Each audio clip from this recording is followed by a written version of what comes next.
This is about the so-called ambiguous case, which is side-side angle. Side-side angle is the most interesting situation of these types of problems.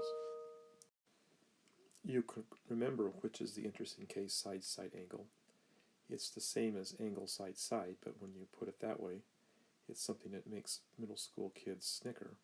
So we write it as SSA.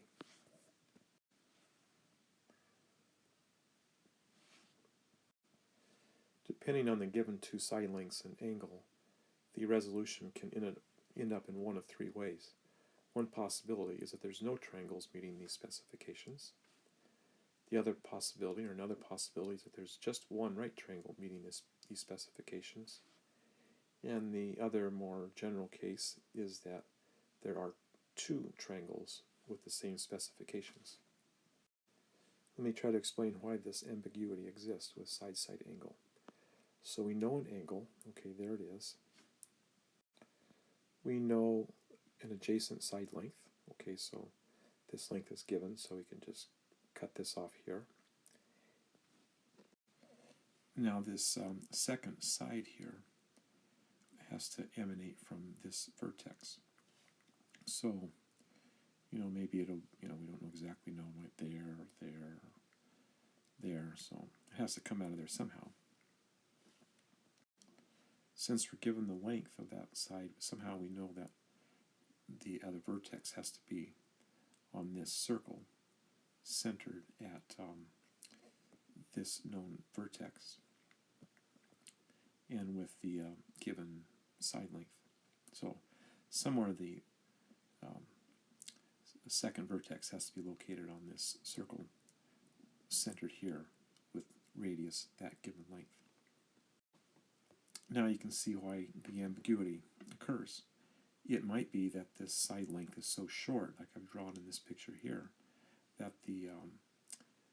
this side just never reaches the other side. The second side just never reaches the third side. And so then, of course, there's going to be no solution or no such triangle with these specifications. Another possibility is that this second side length is just long enough so that circle is tangent to this second side, third side. So maybe that radius is just big enough so that circle will touch. In that case, there'll be only one solution, a unique solution. And then the third possibility is that the radius of this circle, in other words, this side length, is big enough so that the circle centered at that blue dot actually cuts through this side over here twice. And so if that were to happen, that circle were to cut through twice, well, then there would be two solutions to this problem. Let's follow example 5 in the textbook for this ambiguous case, side-side angle. This example is going to end up with two solutions. So we're given two side lengths, little a, little b, and we're given angle big A. So we know angle A is 35 degrees. We know one of these side lengths is 6 over here. And then the other one is going to be of length 8. So, if I draw a circle here of radius 8, it's going to come down over here and cut somewhere and then back again. So I do think I'm going to expect two solutions. Now let's follow this. We know big A, so we know the sign of big A if we have a calculator. And we also know that little a is 6, so we know this ratio here.